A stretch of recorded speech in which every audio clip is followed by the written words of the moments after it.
Voilà, effectivement, le thème de cette intervention, c'est donc Marie et nos épreuves. C'est effectivement le titre d'un ouvrage que j'ai écrit il y a quelques années, voilà, que vous trouverez si vous êtes intéressé. Je dédicacerai donc après le chapelet, après la conférence et après le chapelet, et qui est parti effectivement de notre expérience de prière pour les gens dans l'épreuve à l'église Saint-Nicolas-des-Champs à Paris, pour ceux qui connaissent, hein, où tous les jeudis, pendant plusieurs années, nous avons animé une prière pour toutes les personnes qui souffraient, qui étaient dans les difficultés. Et évidemment, Marie était très présente, et je dirais qu'elle l'est encore plus depuis que nous sommes venus en mission ici, puisque nous sommes au service de Notre-Dame de la Prière. Voilà. Alors, je vais faire une petite introduction d'abord, en nous rappelant quelques évidences peut-être par rapport à Marie. C'est que la vie de Marie, sa vie, est exemplaire. Bien évidemment, parce que c'est une créature comme nous, hein, mais elle est parfaite en toutes choses. Elle a tout fait bien. 20 sur 20, hein, dans toutes les manières, dans toutes les matières, tout le temps, etc. Et donc, nous avons toujours avantage à essayer de contempler la vie de Marie et de nous en inspirer pour notre propre vie. Alors, vous savez que on sait peu de choses de la vie de Marie, elle n'a pas beaucoup parlé, on la voit présente bien sûr dans l'Évangile, mais quand même il y a peu d'événements qui nous sont relatés, surtout après la naissance de Jésus, hein. Elle est peu présente visiblement, mais vous savez aussi qu'il y a une littérature considérable sur la Vierge Marie. Et en fait, il y a eu toute une méditation, une réflexion de l'Église sur qui est Marie, ce qu'elle a fait, ce qu'elle a pu penser, comment elle a pu se comporter à tel ou tel moment de sa vie, qui nous a été donnée, enfin qui nous est transmise en fait, par toute cette méditation de l'Église depuis 2000 ans sur la figure de Marie. Hein. Et c'est vraiment cette contemplation, c'est vraiment le fruit de cette méditation de l'Église, en particulier par rapport, je dirais, aux joies qu'elle a pu connaître, et aussi, et c'est là ce qui va être le plus l'accent de cette conférence, aussi par rapport à ses peines et à ses épreuves. Alors c'est ce que je vous propose aujourd'hui, c'est en quelque sorte suivre la vie de Marie, parcourir la vie de Marie, mais je dirais du point de vue un peu particulier des épreuves qu'elle a pu connaître et traverser. D'après ce qu'on nous en dit dans l'Évangile, ou d'après ce que l'Église en a déduit dans sa contemplation. Alors, le but, c'est pas seulement comme ça de faire ce parcours de la vie de Marie, mais bien évidemment, comme je l'ai dit tout à l'heure, elle a vécu toutes ces difficultés en particulier sans péché, d'une manière parfaite, eh bien, c'est de nous inspirer de sa manière de les vivre pour nous-mêmes, à notre tour, dans des situations semblables, eh bien, essayer de mieux les comprendre, de mieux les accepter et de mieux les vivre. Voilà. Alors, dans le livre lui-même, qui est évidemment plus complet, ce parcours se fait en 17 étapes. Donc, il y a 17 épisodes de la vie de Marie qui sont rapportés. Rassurez-vous, je ne vais pas en faire 17 cet après-midi, mais j'en ai choisi 5 sur les 17. Et pourquoi cela? Eh bien parce qu'ils se rapportent de plus près à la grâce de l'île Bouchard, à ce que nous connaissons, nous sommes à l'île Bouchard, c'est Marie qui nous rassemble ici, et donc je me suis dit, finalement, dans l'ensemble, dans ce parcours de la vie de Marie, essayons de voir plus les scènes qui nous rappellent davantage l'île Bouchard. Alors je vais vous les citer, comme ça vous y retrouverez. Il y a d'abord l'Annonciation. Ça ne vous étonne pas, hein, vous avez, pour ceux qui peut-être découvrent l'île Bouchard aujourd'hui, voyez bien que Marie s'est présentée ici, dans le cadre de la scène de l'Annonciation. C'est les statues que vous voyez dans l'église, Marie et l'ange Gabriel, etc. Le premier épisode de l'Annonciation. Alors, deuxième épisode, c'est Nazareth, c'est la vie de famille. Marie ici a dit « je donnerai du bonheur dans les familles ». Et donc, on va s'arrêter un petit peu à la vie de famille de Marie à Nazareth. Alors, dans deux périodes d'ailleurs, je dirais la vie de la Sainte Famille pendant la vie cachée de Jésus, et puis aussi les passages à Nazareth pendant la vie publique de Jésus, puisque Marie et son fils sont revenus à Nazareth, leur ville d'origine, pendant la vie publique du Christ. Alors, le quatrième épisode, c'est bien sûr la Passion de Jésus. Elle est au cœur bien sûr de la vie de Marie et de l'Église. Et en particulier ici, vous savez que nous méditons deux gestes de Marie particulièrement significatifs. Le signe de croix que vous avez vu faire pour ceux qui étaient là à la fin de la vidéo, mais que vous connaissez, ce signe de croix lent et majestueux, qui est comme une réhabilitation, si je peux dire, du signe de croix en tant que première prière fondamentale des chrétiens, et puis le baiser à la croix du chapelet, qui est représenté par la statue qui est dans l'église, cet épisode aussi. Donc ce sont deux signes ici qui nous sont donnés et qui nous projettent en quelque sorte au moment de la passion du Christ. Et puis le dernier point, je parlais de Marie aujourd'hui, en particulier Marie-Alice Bouchard, qui est venue nous visiter en 1947. Voilà.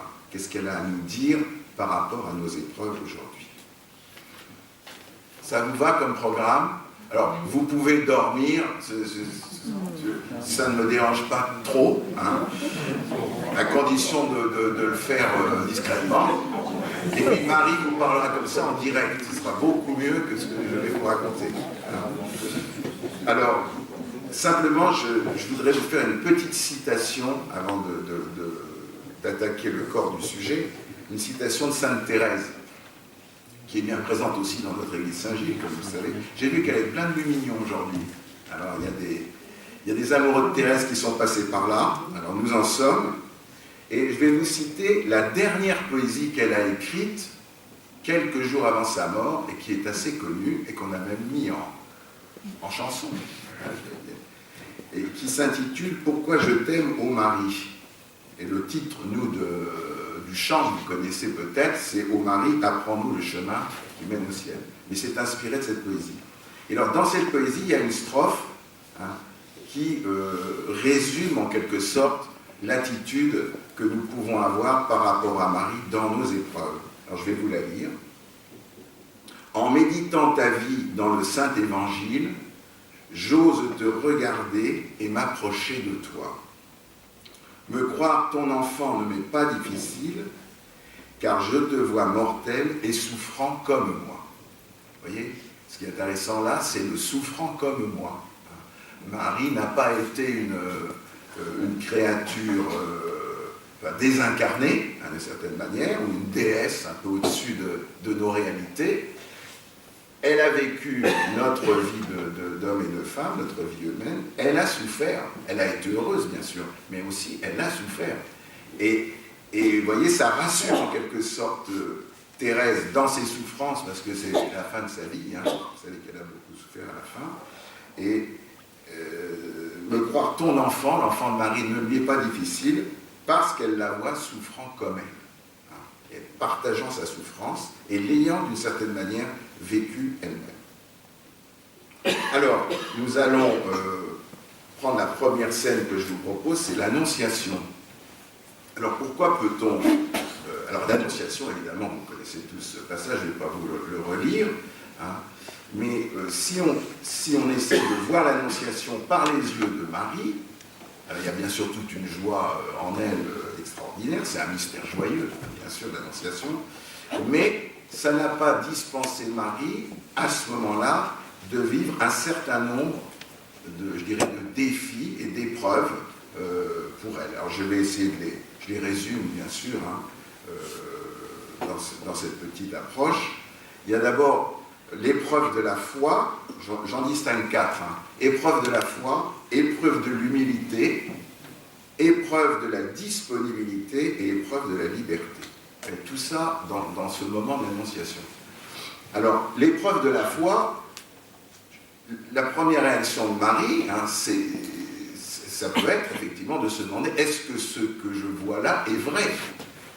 Et je dirais au sens, est-ce que ce personnage qui apparaît est bien un ange, ou est-ce que c'est un piège du démon? Est-ce que je vis une illusion? Est-ce que je vis vraiment quelque chose de réel? Ça la prenait tellement de cours qu'on peut imaginer qu'elle a eu quand même à faire un acte de foi par rapport à la présence de l'ange Gabriel. Alors, pour nous aujourd'hui, quand on contemple la scène, on se dit, ben oui, c'est clair, c'était l'ange Gabriel qui est venu, mais pour elle, surtout au cœur de son humilité, comment pouvait-elle imaginer qu'un ange vienne lui parler, un envoyé de Dieu?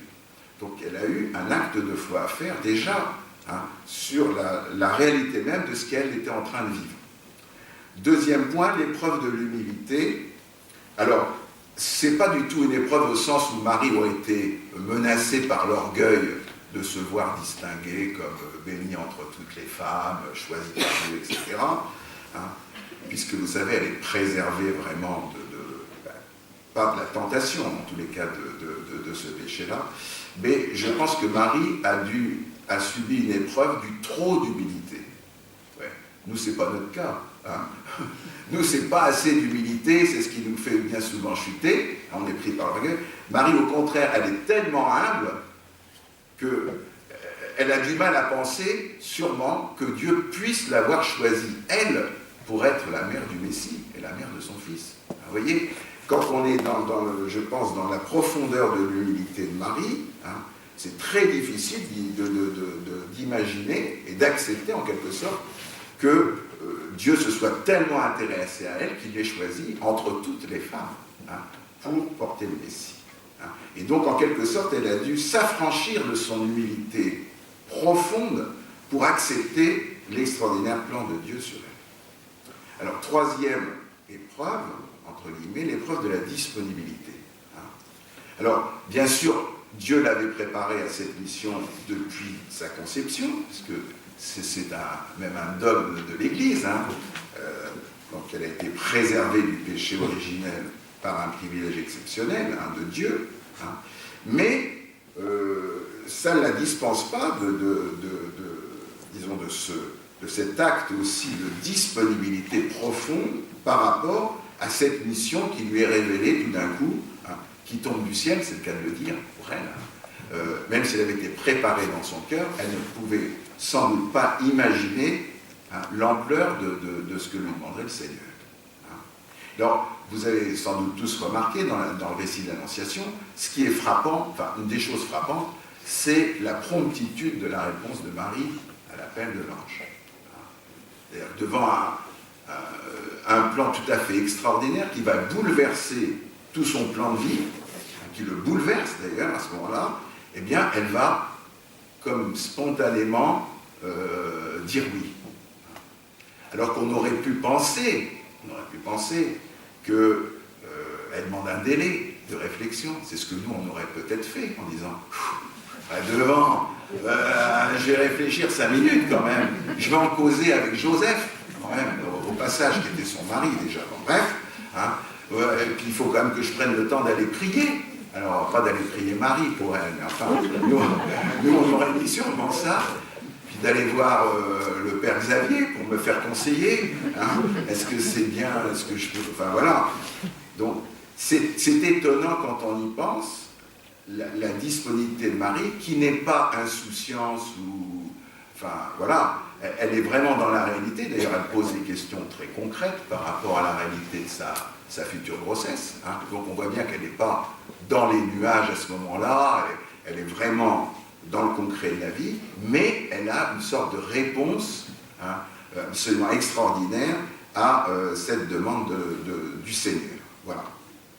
Donc, c'est vrai qu'en quelques instants, ça l'a forcément traversé l'esprit. Elle s'est rendue compte que le oui qu'elle était sollicitée de donner, si elle disait oui, ça allait changer toute sa vie. Or, elle était mariée, vous savez qu'elle était, on dit fiancée dans les traditions, en fait, elle est mariée avec Joseph, c'est-à-dire que dans la tradition juive, il y a la cérémonie religieuse a eu lieu du mariage, mais la jeune épousée n'allait habiter avec son mari que un certain temps après, pas tout de suite. Et donc, c'est bien précisé dans Saint Matthieu, c'est entre le moment où ils se sont mariés religieusement, si je peux dire, donc ils sont vraiment mariés, ils ne sont pas seulement fiancés, ils sont mariés, et le moment où elle n'a pas encore été habitée avec Joseph, hein, que l'annonciation a lieu. Enfin, évidemment, elle a dû se dire, mais alors, cet enfant, ça ne sera pas celui de Joseph, comme j'avais peut-être prévu, hein, puisqu'elle avait un plan finalement de se marier. Alors après, on peut discuter, vous savez, là, il y a différentes écoles. Hein. Certains disent, à la suite de saint Augustin, que Marie s'était consacrée dans la virginité, dès sa présentation au temple, etc. D'autres pensent que, voilà, elle a pris cette décision au moment de l'annonciation elle-même, enfin, peu importe. Hein. Mais forcément, de toute façon, elle se rend compte qu'elle va, si elle dit oui, elle abandonne sa vie toute tracée, sa vie d'épouse, je dirais de Nazareth, hein, sa vie de mère de famille, voilà, qu'elle avait sans doute imaginé avec Saint Joseph, dont ils avaient parlé peut-être tous les deux, voilà, pour l'inconnu, d'une certaine manière. Hein. Et puis donc, elle ne peut pas ne pas s'être préoccupée aussi de la réaction de Saint Joseph. Parce qu'elle prend sa décision sans consulter Saint Joseph. Et donc, en quelque sorte, elle l'engage à travers elle, à travers son oui, elle engage aussi Joseph. Alors, comme elle est infiniment amoureuse aussi de Saint Joseph, comment a-t-elle pu prendre cette décision? Alors, c'est justement cette disponibilité profonde, hein, qu'elle a, et je dirais, on rejoint là, je pense que l'explication, c'est sa confiance en Dieu, totale. Si Dieu lui demande de devenir la mère de son fils, hein, du Messie, etc., tellement extraordinaire, eh bien, il va bien s'arranger, hein, pour, je dirais, convaincre Saint Joseph, résoudre le problème qu'elle pourrait avoir avec son mari, hein, pour que ça puisse être compatible, si vous voulez, à la fois sa maternité et son mariage. Hein. Alors, là, ce qui peut nous faire penser ça, et c'est très important, hein, c'est, moi j'aime bien le souligner, c'est donc le témoignage de l'ange Gabriel qui lui donne, après lui avoir demandé en quelque sorte de devenir la mère du Messie, hein, il lui explique, et alors après il lui donne le témoignage de la cousine Élisabeth, vous savez, la vieille cousine là, qui ne pouvait pas avoir d'enfant, et puis qui se retrouve enceinte, etc. Bon. Et ce que le commentaire de l'ange à ce propos-là, c'est de dire à Marie, rien, qu'est-ce qu'il lui dit? Car rien n'est impossible à Dieu. Rien n'est impossible. Et c'est, vous remarquerez dans le récit, c'est à ce moment-là que Marie va dire oui, au plan du Seigneur. C'est-à-dire que l'ange va en quelque sorte la rassurer. C'est pas du tout qu'elle ait douté, hein, de la demande du Seigneur, mais il va la rassurer par cette confirmation. C'est vrai, le Seigneur qui peut faire que Élisabeth soit enceinte alors qu'elle avait je ne sais quel âge, en tous les cas un âge très avancé, d'après ce qu'on peut comprendre, et bien comme je le disais tout à l'heure, il va bien pouvoir aussi arranger l'affaire avec Saint Joseph, hein, même si ça semble humainement très difficile. Voilà. Et donc ça l'apaise, ça apaise Marie profondément. Hein. C'est vrai, je sais que Dieu peut tout, elle en est bien persuadée, et donc je vais dire oui, dans la confiance. Alors, le dernier point, c'est ce oui, c'est donc ce que j'appelle un peu l'épreuve de la liberté de Marie, hein, parce que elle va à ce moment-là faire un saut dans la foi et dans la confiance en Dieu, hein, et elle va offrir à Dieu son oui. Hein. Et alors, c'est pas un oui forcé, c'est qu'il faut bien comprendre ça. Hein. C'est-à-dire, puisque Marie est tout aimée de Dieu, qu'elle est parfaite, elle a une totale liberté. Beaucoup plus que nous, hein, puisque justement, elle est préservée du péché originel et en même temps, elle a toujours vaincu les tentations, etc. Donc, dans l'amour, le plus grand don d'amour qu'on peut faire, c'est offrir sa liberté, hein, comme Jésus a offert sa liberté pour nous, hein, pour nous sauver. Eh bien, Marie va donner un oui, mais totalement libre à Dieu. Et Dieu ne pouvait pas la forcer. Hein. Vous savez, Marie aurait pu dire non à l'ange. Est-ce qu'on se rend compte de ça? Est-ce que vous le croyez, ça? Et il faut le croire. Hein. D'ailleurs, bien sûr, Marie a dit oui, alors on a du mal à imaginer qu'elle aurait dit non. Hein. Mais elle aurait pu très bien dire non. Ce n'est pas une marionnette entre les mains de Dieu. C'est pas parce que Dieu l'a choisi, si vous voulez, de toute éternité, dans son projet qu'elle devienne la mère de son fils, qu'il en a fait un instrument, hein, je dirais, de son projet. Hein. Puisqu'il l'aime totalement, il la laisse totalement libre. Et donc Marie était totalement libre de dire oui ou non à ce moment-là à l'ange. Et elle va dire oui. Voilà. Et c'est un oui d'amour, et c'est ce oui réfléchi, et même s'il a été vite réfléchi, mais un oui total qui est vraiment une réponse d'amour au Seigneur. Et donc elle va faire ce saut dans la foi et dans la confiance. Voilà.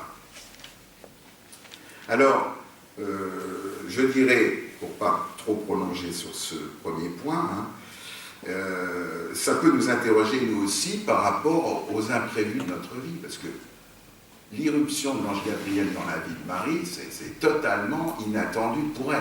Hein. Bon, pour nous, on trouve ça normal parce qu'on lit l'affaire après. Pour elle, c'est complètement... Donc nous, ça nous arrive aussi. Il y a de l'inattendu dans nos vies, il y a de l'imprévu. Il y a des choses qui sont imprévues, on est bien content qu'elles se passent, et puis il y en a d'autres, c'est bien plus difficile. Ce n'est pas un imprévu qu'on aurait désiré, hein, bien sûr. Eh bien, à ce moment-là, on peut se faire aider par Marie, je pense, en voyant la manière dont elle a accepté l'imprévu de sa vie, hein, avec toutes les inconnues qu'il y avait derrière, hein, même si c'était un projet évidemment, je dirais, exaltant d'une certaine manière, on pourrait le dire, le penser, hein, mais quand même, il y avait tellement d'inconnus, tellement de difficultés à le mettre en œuvre a priori, hein, qu'on aurait compris qu'elle ait des réticences. Hein. Or, elle va s'offrir totalement, et elle va faire confiance totalement en Dieu. Eh bien, je pense que c'est aussi, pour nous, son exemple d'humilité, son exemple de disponibilité, hein, de oui au Seigneur dans les libertés, eh bien, ça peut nous aider dans toutes les circonstances où nous sommes face à l'imprévu et à l'inattendu, surtout si c'est un appel de Dieu, et puis surtout de considérer que dans chaque imprévu qui vient bouleverser, alors ça peut venir changer marginalement nos vies, ça peut les changer totalement. Hein, je dirais les événements de la vie, ça peut complètement nous mettre sur une autre route, et de toujours comme Marie, voir qu'il y a là, au cœur de ces imprévus et de ces changements, il y a là de toute façon un appel de Dieu pour nous. Ah, peut-être à vivre autrement, même probablement, peut-être à prendre une autre voie, mais il y a un appel de Dieu profond pour nous. C'est pas que Dieu nous en veut et veut nous enquiquiner en nous envoyant telle ou telle difficulté ou imprévu, mais c'est qu'il nous appelle à travers ça, hein, à aller plus loin avec lui. Ça va ? Oui. Alors on va aller à Nazareth maintenant. On y était, mais on va y aller un peu plus tard.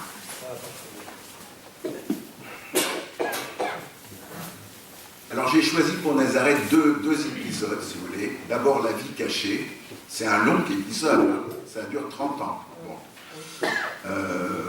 Alors, par exemple, la citation, il n'y en a pas beaucoup, hein, qui illustre la vie cachée de Jésus, si vous vous souvenez dans l'Évangile.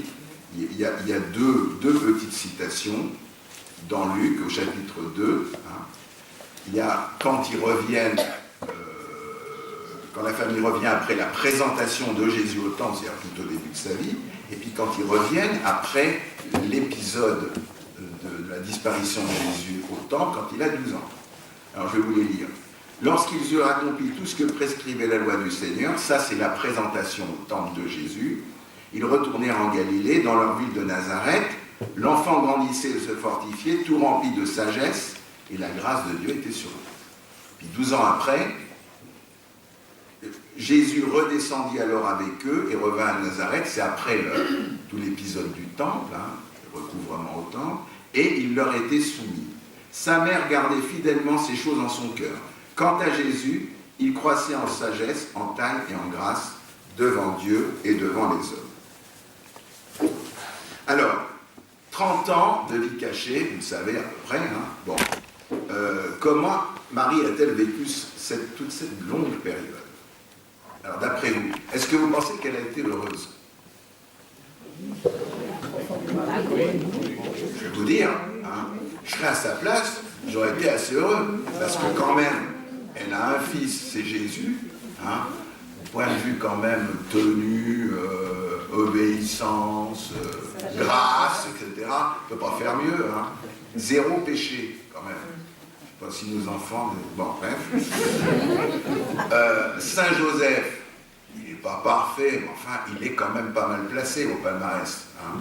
Parce que maintenant, on a mis, après Marie, vous savez, dans toutes les prières eucharistiques, toc, on met Saint Joseph.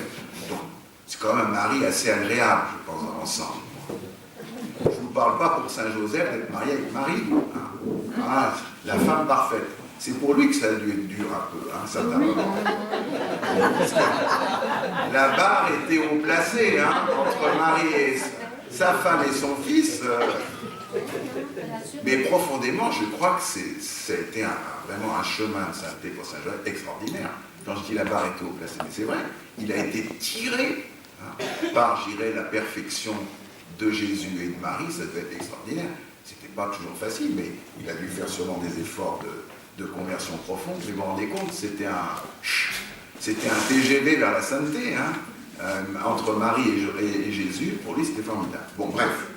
Alors, donc Marie, je pense, elle a été très heureuse dans toute cette vie à Nazareth. Elle avait son Jésus, elle avait son Joseph, elle avait sa vie habituelle, celle à laquelle elle était habituée et à laquelle elle s'était préparée. Vie d'épouse, hein, faisant ses affaires ménagères, s'occupant avec ses amitiés, dans son village, etc. Et elle a vécu cela, sans doute, dans une grande qualité de bonheur. Pourtant, il y avait au fond une épreuve profonde pour Marie dans cette période de bonheur, je pense. Quelle pouvait être cette épreuve? Je pense que c'est l'épreuve de la foi. Là encore, on retrouve l'épreuve de la foi pour Marie. Quelle épreuve de la foi? Est-ce qu'on se rend compte? À partir de l'Annonciation, elle va vivre en un espace de temps assez court une série d'événements extraordinaires. Quand même.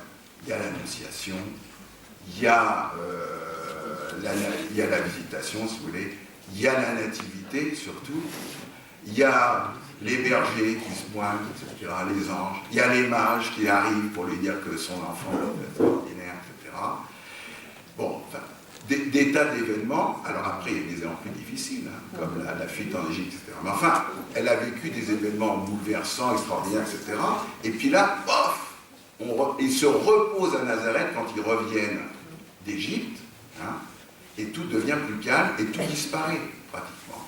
Hein. On n'entend plus parler de rien pendant 30 ans, jusqu'à Cana, jusqu'au baptême de Jésus, donc, en quelque sorte, si vous voulez, la vie cachée à Nazareth, c'est un non-événement. Il y a eu des événements extraordinaires au début de la vie de Jésus, il y en aura à la fin, et il y a la plus grande partie de la vie de Jésus en temps, hein, c'est une sorte de non-événement, il ne se passe rien. Ou le plus grand. Oui, alors justement, il ne se passe rien en apparence. Il ne se passe rien d'extraordinaire en apparence. Et donc, mais vous savez que c'est difficile à supporter. C'est pour ça que dans les évangiles apocryphes, on raconte plein de choses qu'a fait Jésus pendant sa vie cachée, pendant son enfance et sa jeunesse. Parce que c'est pas supportable, à la limite, de penser que le Messie qui était là, il n'a rien fait pendant, si on peut dire, rien fait de visible pendant 30 ans, hein, alors qu'il était le Fils de Dieu, qu'il était là. Et même les évangélistes, vous voyez, ils n'ont pas résisté. Alors, il a fait des petits miracles quand même, auprès de ses petits copains, etc. On raconte plein de choses dans les apocryphes, hein, parce que ce silence, en quelque sorte, de Nazareth est presque insupportable, hein, d'une certaine manière, par rapport au destin de Jésus. Alors, pour Marie, il faut bien se rendre compte, je parlais d'épreuve de la foi, parce que par rapport à toutes les promesses qu'elle a entendues, la promesse de l'ange, qui lui dit, voilà, tu vas devenir la mère de Dieu, les prophéties qu'elle a entendues au temple, hein, prophéties de Siméon, d'Anne, les anges qui étaient là, les mages qui viennent la visiter, tout ça, tout ça qui, en quelque sorte, contemplait déjà le mystère glorieux de son Fils, hein, eh bien, il ne se passe rien. Et donc, on dit ça, c'est très sympathique, mais il ne se passe rien pendant un an. Elle a peut-être été contente après l'Égypte, tout ça, de se reposer. Mais quand il ne se passe rien de rien de visible pendant un an, pendant 5 ans, pendant 10 ans, pendant 20 ans, hein, pendant 30 ans, ben, il y a peut-être de quoi s'interroger. Hein. Et moi je pense forcément, malgré la foi qui l'animait et sa confiance en Dieu, et il y a des moments, elle a dû se dire, mais est-ce que ce que j'ai vécu était bien vrai? Est-ce que les promesses qui m'ont été faites étaient bien vraies? Parce que je ne vois rien. Il ne fait pas du tout son travail de Messie, en apparence. Mon fils, il est toujours là. Bon. Puis alors, il est là. Et évidemment, il croit, comme on dit, en taille. Ça, on comprend. Hein, en grâce et en sagesse. Parce que ce Jésus était quand même, sous ses apparences ordinaires, était quand même assez extraordinaire. Et il ne se manifeste pas. C'est ça qui est important. Et donc, Marie, elle a toutes les preuves de la patience et de la persévérance. Alors, je pense qu'au fond, elle n'a pas douté du destin de son fils, mais voyez comment elle est éprouvée dans la patience et dans la persévérance. Ça vous arrive jamais à vous d'être éprouvé dans la patience et la persévérance par rapport à des situations que vous connaissez, hein, dans vos familles, par exemple, ou ailleurs, dans votre travail, etc.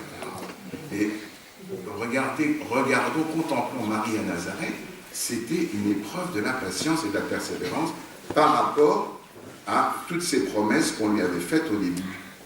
Hein?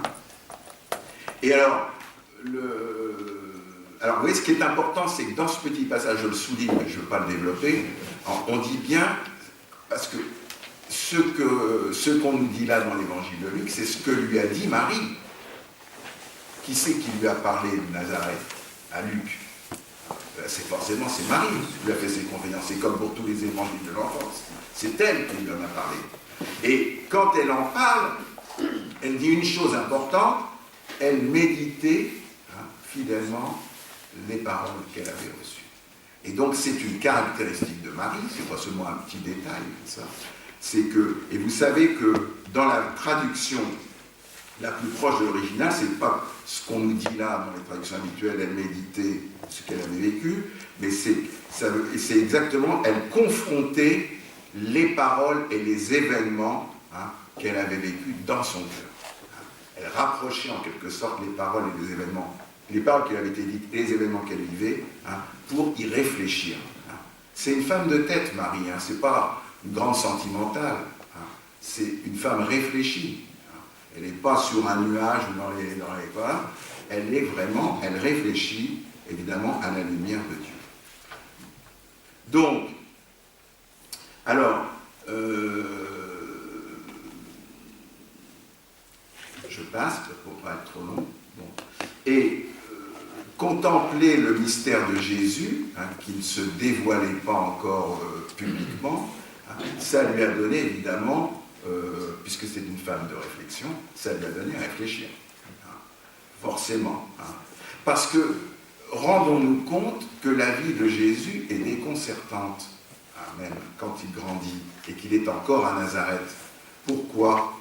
Parce qu'il a une vie, il a dû, bien sûr, comme on l'imagine, aider son père, apprendre le métier de charpentier, travailler avec lui, etc. C'était logique. Bon. Donc, il a une vie très classique, d'une certaine manière, et puis je dirais trop classique pour Marie par rapport à son destin. S'il fait que le charpentier dans son coin, par rapport à ce qu'on attendait du Messie, c'est en quelque sorte trop classique. Et en même temps, il est décalé par rapport à la vie classique. Pourquoi? Il est décalé. Je vous donne une bonne raison, il ne se marie pas. Il a 30 ans, il n'est pas marié. Je vais vous dire, à Nazareth, il y avait sûrement des jeunes filles qui devaient lorgner sur Jésus. C'est évident, un gars comme ça, non, il devait être bien. Et il devait être bien quand même, je pense. Puis alors, point de vue intelligent, c'est que ça marchait bien. Puis alors, une charité, une bonté extraordinaire.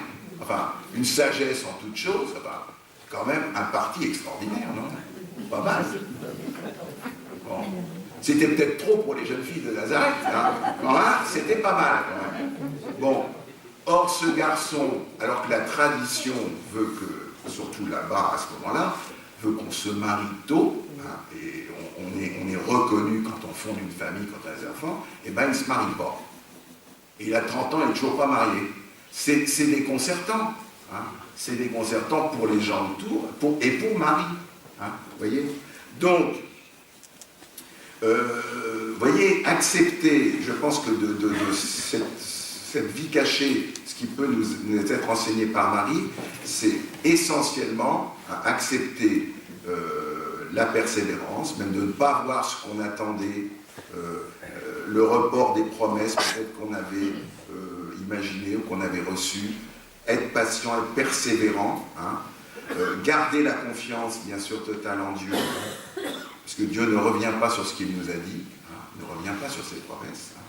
Et puis aussi accepter qu'il y ait autour de nous des comportements qui nous déconcertent quelquefois. Je dis ça simplement par rapport, ça peut être par rapport à nos enfants, qui ne réagissent pas comme on l'aurait imaginé ou comme le monde l'aurait imaginé. Voilà. Alors, Nazareth, Jésus s'en va, donc là, il se révèle, il se manifeste en tous les cas comme Messie, mais ils vont y revenir à Nazareth, Jésus et Marie en particulier, peut-être plus Joseph parce qu'il est sans doute décédé dans l'intervalle, hein, mais au cours de la vie publique de Jésus, ils vont repasser plusieurs fois à Nazareth. Est-ce que c'est normal? Ah oui, c'est des gens comme vous et moi. Hein. Enfin, ils sont nettement mieux, mais enfin quand même, dans le fond, ils sont comme vous et moi. Ils étaient, forcément, c'est leur terre natale, c'est là où ils ont, pour Jésus, il a vécu 30 ans là-bas, Marie sans doute plus. Et quand on est sur les routes de Palestine, dans la vie publique de Jésus, vous croyez que c'est facile tous les jours? Pas facile du tout. Hein. Bien sûr, il se passe des choses formidables, il y a des guérisons, il y a des libérations, il y a des gens qui se convertissent, il y a des totos qui s'en vont, etc. Bon, enfin, c'était pas évident tous les jours d'être sur les routes de Palestine, hein, et aussi il y avait des contradictions. Parce qu'on en entend dans l'évangile. Hein. C'est-à-dire que c'était pas un chemin de rose, hein, la vie publique et la vie. Donc, quand on repassait du côté de Nazareth, ben, c'est normal, on avait envie d'y faire un petit tour, j'imagine Marie et Jésus, en disant ben, on va retrouver notre famille, on va retrouver nos amis d'enfance et tout ça, tous ceux avec qui on a été, et au milieu desquels on a été heureux, hein, globalement, à Nazareth. Et est-ce que ça se passe comme ça quand ils reviennent à Nazareth? Pas du tout. Pas de peau. C'est pas comme ça. Hein. Alors, il faut que j'aille jusqu'à un petit truc, voilà. Alors, je ne vais pas vous lire tout, hein, mais vous connaissez ces passages, vous pouvez les retrouver. Hein. C'est dans Marc 6 et dans Luc 4. En tous les cas, vous voyez, les nombreux éditeurs, parce qu'il se met à enseigner à la synagogue, il revient à la synagogue. Alors, on lui dit, cher Jésus, tu es un homme très bien maintenant, viens parler à la synagogue, viens faire ton commentaire. Ces nombreux auditeurs étaient frappés d'étonnement et disaient, d'où lui vient tout cela, hein? Quelle sagesse lui a été donnée? N'est-il pas le charpentier, fils de Marie et de Joseph, etc. Ses sœurs ne sont-elles pas ici chez nous? Et ils étaient choqués à son sujet. Ils se réjouissaient pas du tout. Hein, qu'il soit devenu un personnage un peu célèbre. Pas du tout. Ils étaient choqués. Voilà. Et Jésus ne pouvait opérer aucun miracle si ce n'est guérir quelques infirmes en leur imposant les mains. À Nazareth. Hein. Puis vous voyez, et puis après, il faut dire qu'il en remet une couche, hein, Jésus. Hein. Vous savez, quand il dit il y a eu beaucoup de veuves en Israël au temps d'Élie, pourtant, il a été envoyé guérir une veuve qui n'était pas du pays. Hein, voilà. Alors, résultat, tous se remplirent de colère dans la synagogue en entendant tout cela. S'étant levés, ils le jetèrent hors de la cité. C'est sympathique quand même. Hein, et ils le conduisirent jusqu'à un escarpement de la colline sur laquelle leur cité était bâtie pour l'en précipiter. mais lui, passant au milieu d'eux, allait son chemin. Bon. Alors, pourquoi ça peut nous intéresser, nous concerner ce passage? Je crois à deux points de vue, hein, pour nos épreuves que nous pouvons connaître, l'épreuve de l'incompréhension. On ne nous comprend pas, on ne nous comprend plus. Surtout, je veux dire pour certains d'entre nous, surtout quand on décide de suivre le Seigneur. Et il se trouve que quelquefois, au sein de nos familles, c'est pas du tout la joie de nous voir changer de route, quitter le monde tel qu'il est. C'est au contraire des combats, des difficultés encore plus importantes, parce qu'on n'accepte pas, au fond, que nous changeons de route et que nous suivions le Seigneur Jésus. Voilà. Donc, et voyez, pour Jésus, ces incompréhensions de l'énergie, ça a même été jusqu'à la haine. C'est pas seulement, ils n'étaient pas contents de le voir, ils veulent même le balancer de la falaise. C'est tellement ils sont choqués par ce qu'il est en réalité. Donc, dans nos incompréhensions familiales et tout, repensons, et vous pensez bien que Marie a vécu ça, elle était avec Jésus, ça devait être terrible, parce que cet épisode de Nazareth, c'est presque une préfiguration de la Passion. Ceux qui n'ont pas réussi à faire à Nazareth, finalement, ils réussiront à Jérusalem. Ils vont tuer le Seigneur, Jésus. Bon. Alors, je pense que dans nos incompréhensions, dans les difficultés qu'on peut avoir en famille, on peut aussi prier Marie, qui a connu ces situations. Et deuxième épreuve, c'est celle du jugement, qui est tellement commune. Celle de la contradiction. Vous voyez, ils ne peuvent pas croire, ils n'arrivent pas à croire en Jésus, Fils de Dieu, parce qu'ils l'ont connu comme eux, à Nazareth, jouant au milieu d'eux, travaillant, etc. Ils n'arrivent pas à penser que ce Jésus qu'ils croient connaître par cœur, parce qu'ils l'ont connu, ils l'ont côtoyé 30 ans, puisse être devenu, et puisse être en réalité le Messie attendu par Israël. Ça passe pas. S'il était débarqué d'ailleurs peut-être, mais vous pensez, on a passé 30 ans avec lui, on n'a rien vu. Bien sûr, il était sympathique, il avait bien de qualité, enfin, le Messie quand même, vous voyez, ils n'arrivent pas à le croire, parce qu'ils ont collé une étiquette, parce qu'ils pensent le connaître, parce qu'ils l'ont fréquenté, etc., et ils ne pensent pas qu'il puisse être autre que ceux qu'ils jugent de leur côté. Voyez. Et ça nous arrive à nous tous, en tous les cas, moi. Coller des étiquettes sur les gens, les juger une fois pour toutes en disant ils sont comme ci, comme ça, de toute façon ils ne pourront pas changer, ça ne changera jamais, etc., etc. Enfin, je veux dire, on le fait très souvent. Je ne dirais pas quotidiennement, mais enfin très souvent, vous voyez. Et je pense que cet épisode peut nous servir, et Marie l'a vécu, parce que dans la critique qu'il y avait contre Jésus, il y avait la critique contre sa mère. C'est pas exprimé, enfin, elle n'a pas su le tenir. Elle aurait quand même pu éviter qu'il aille se produire sur les routes, faire quelque chose. Bon. Et elle n'a pas su s'en occuper, le laisser à sa place, etc., etc. Donc, quand nous avons des difficultés, je pense, par rapport au jugement, à la critique, soit qu'on en reçoive, soit que nous-mêmes nous soyons tentés de critiquer, repensons à ces périodes de Nazareth en particulier, à l'attitude de Marie qui a vécu cela, et qui l'a vécu, évidemment, elle, dans la charité, c'est-à-dire qu'elle a accepté ça, ce que vous voulez qu'elle fasse. Elle ne s'est pas révoltée contre les gens de Nazareth, mais elle a su l'accepter et elle a su l'offrir pour le Seigneur. J'arrive à la passion, vous aurez encore ça va être votre passion, ça. Je prends 5 minutes quand même pour la passion, je ne peux pas l'éviter. Bon. Voilà, alors, après pour le reste, j'irai plus vite, excusez-moi.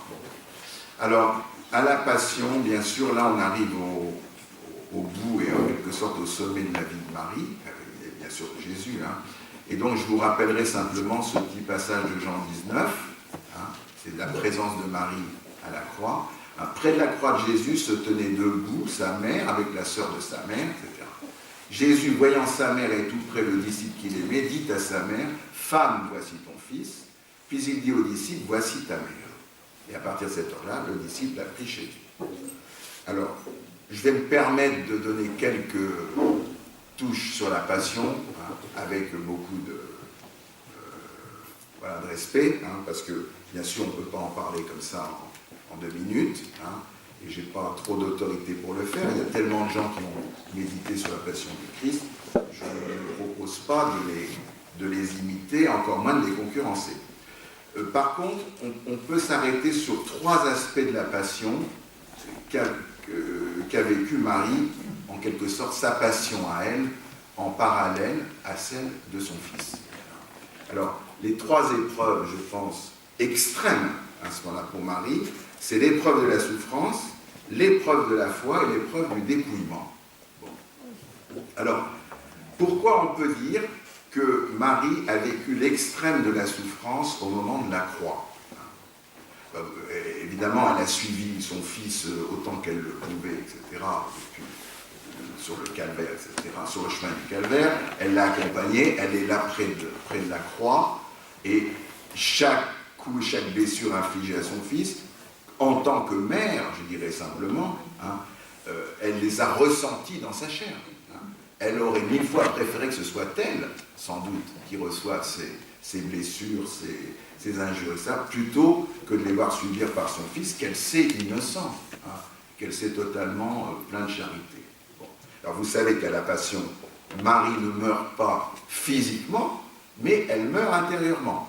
D'une certaine manière, ce qu'on appelle le martyr non sanglant de Marie, elle connaît un martyr, c'est ce qu'avait prophétisé l'hier Siméon, qui lui avait dit « Une épée te transpercera le cœur ». C'est à la croix qu'elle vit ce transpercement, bien sûr. Et donc, elle souffre d'autant plus, d'une part de voir Jésus souffrir, mais d'autant plus qu'elle ne peut rien faire. Et ça, c'est souvent notre cas. Ce qui est souvent le plus terrible dans les difficultés, c'est quand on est impuissant. On ne peut rien faire pour changer les choses. Et ça nous arrive dans certaines situations de famille, de travail, etc. C'est l'épreuve de l'impuissance, elle est très profonde. Marie aurait voulu sauver son fils, le prendre avec elle, et puis mais de toute façon, elle ne peut pas. Elle est toute seule.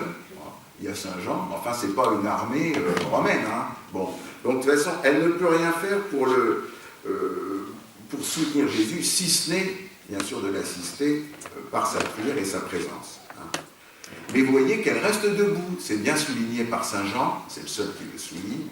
Elle reste debout. Donc, il y a une sorte de force d'âme qu'elle a, extraordinaire, au cœur de cette souffrance considérable, de pouvoir rester debout et auprès de son fils pour continuer sa mission auprès de lui de mère.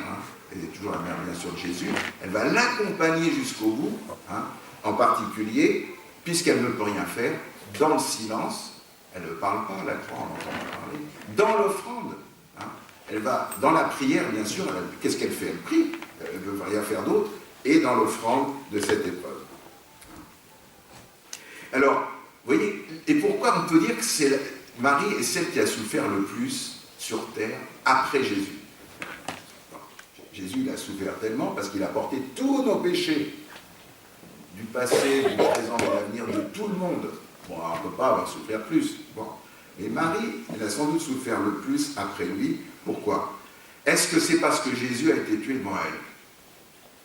Sûrement que ça contribue. Mais nous avons vu, on est allé, par exemple, je vous donne un exemple, on est allé en mission au Rwanda, nous avons rencontré des mères qui ont vu leur fils tué devant elles, fils innocent, tué devant elles, elles les avaient dans les bras. Donc, malheureusement, je veux dire, Marie n'a pas été la seule à vivre ce genre de situation terrible. Donc, c'est pas tellement ça, mais c'est qu'elle est tellement transparente à l'amour de Dieu, tellement sans péché, que vous voyez, la joie, mais aussi la souffrance, la traverse complètement. Vous voyez, ça va l'atteindre profondément. Nous, on a toujours des défenses, on a toujours des carapaces, on essaye toujours de se préserver du mal et de la souffrance, forcément. Mais Marie, elle ne peut pas, d'une certaine manière.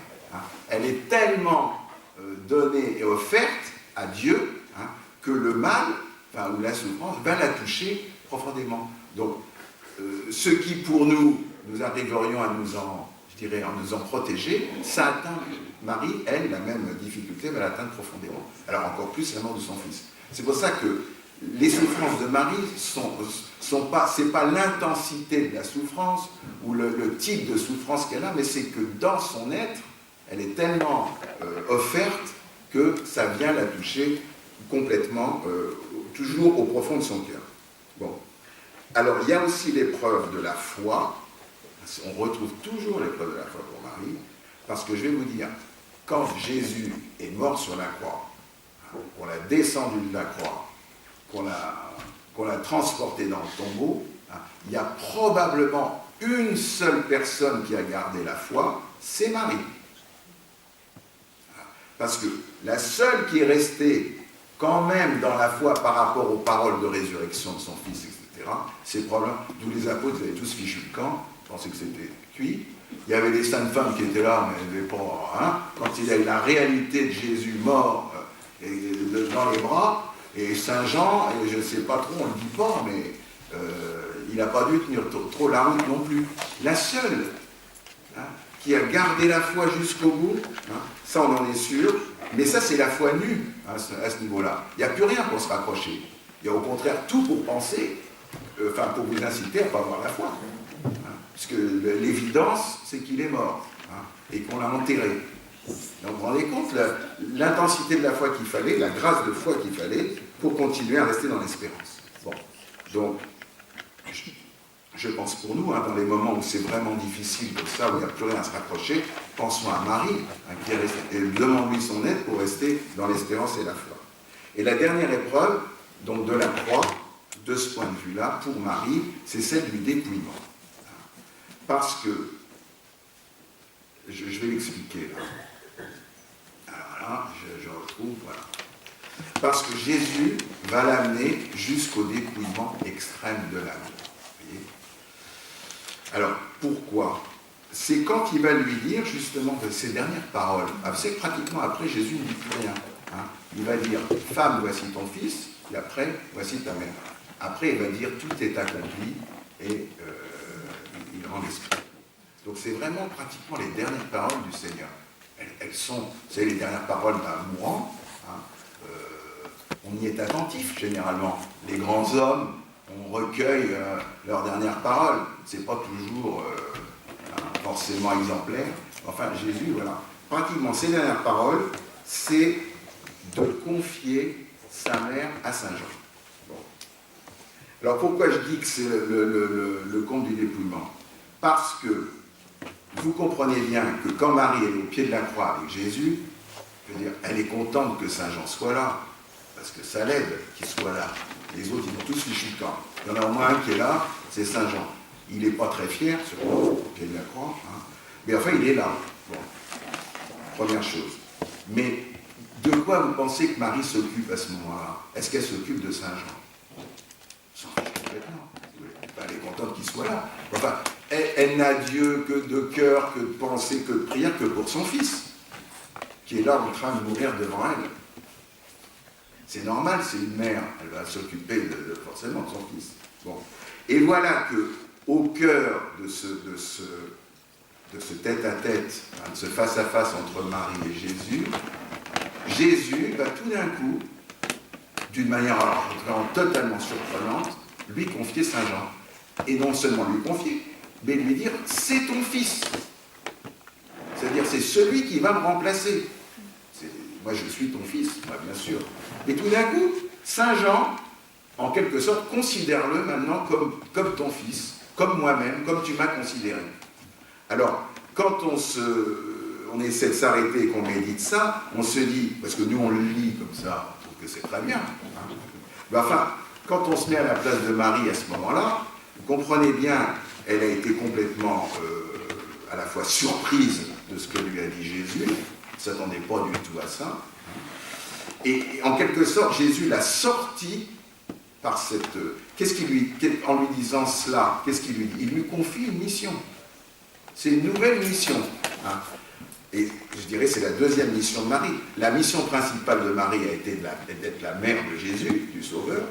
Deuxième mission, c'est d'être la mère de Saint Jean, et vous savez que l'Église l'a interprété très tôt.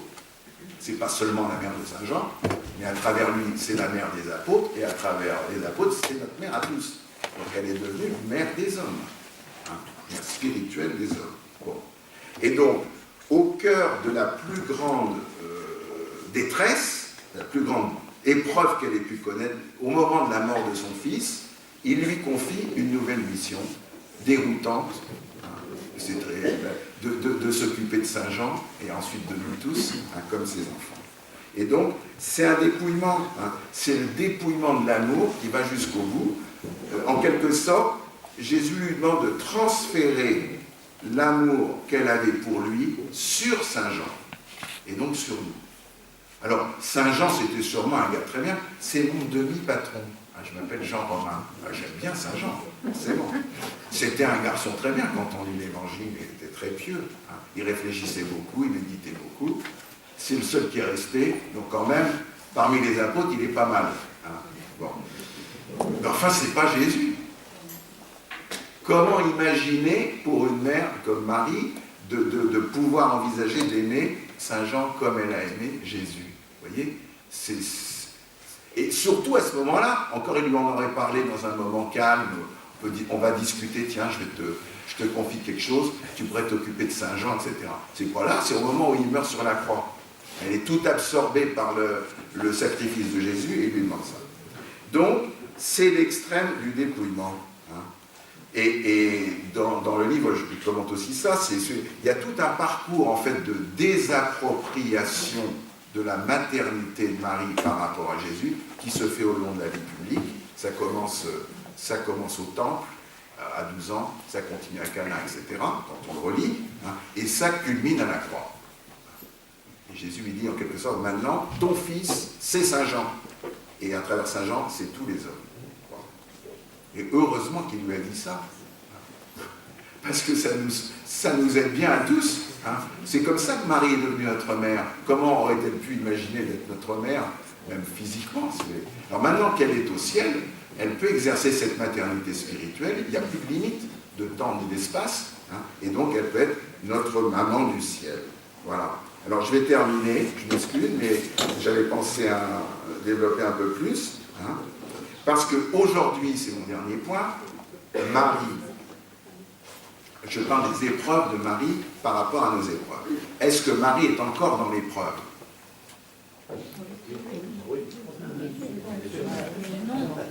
Ah, c'est difficile, c'est une question difficile, parce que ce dont nous devons être persuadés, c'est que Marie, elle est dans la béatitude complète aujourd'hui. Depuis l'Assomption, elle est auprès du Seigneur.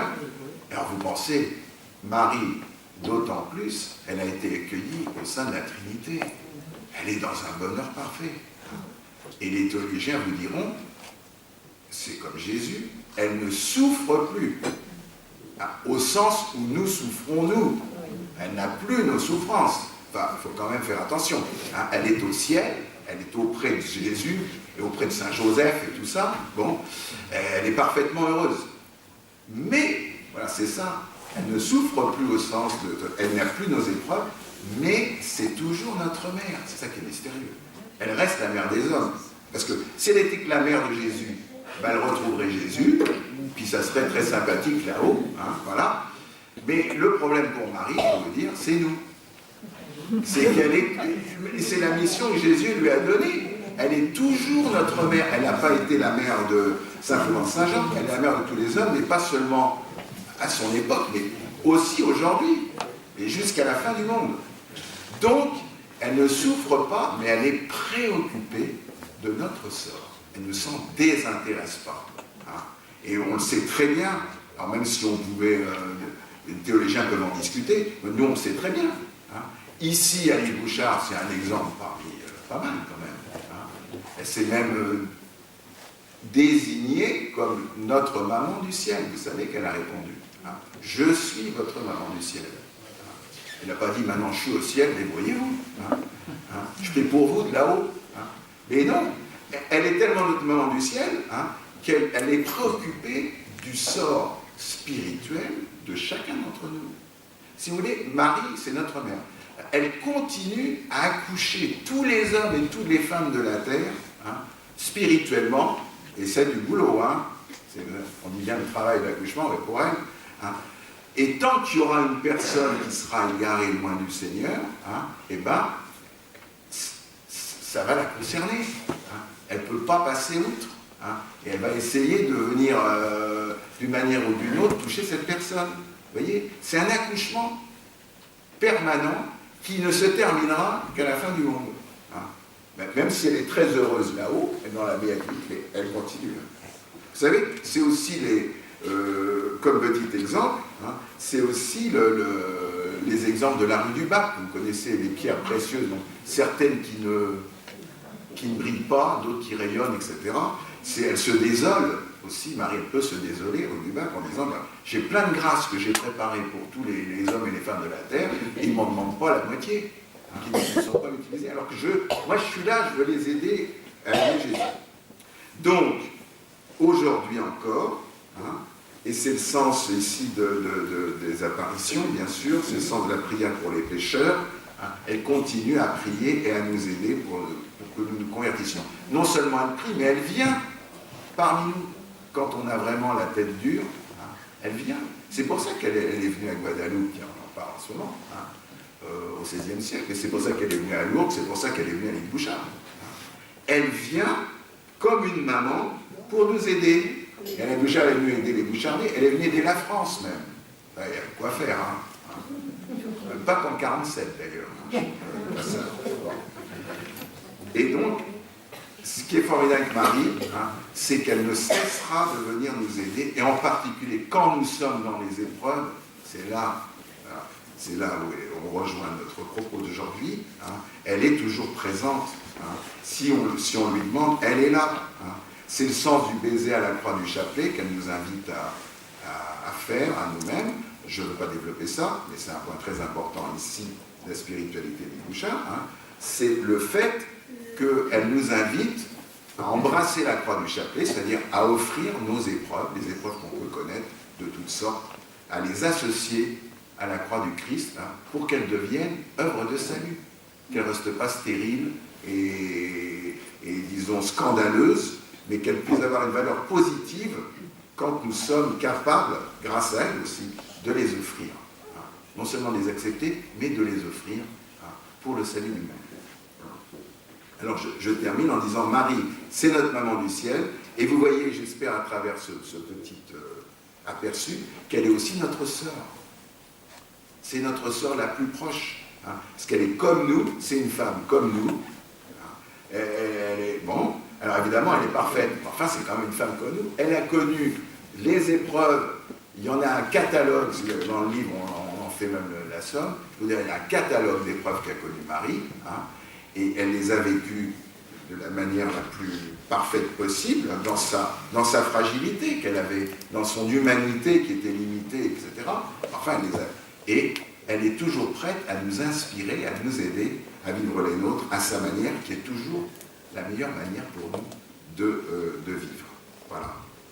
Alors, merci Marie, et je pense qu'on va faire, après une toute petite pause, justement, on va se tourner vers elle dans le chapelet, tout simplement. Le chapelet, c'est la prière des pauvres, hein, vous savez. Voilà, ça n'a rien d'extraordinaire, mais voilà, ça touche le cœur de Marie, et c'est dans ce chapelet, on pourra mettre vraiment toutes nos souffrances, nos épreuves actuelles, hein, que nous traversons, les présenter tout simplement dans le silence de nos cœurs à Marie, et elle va s'en occuper. Merci Marie.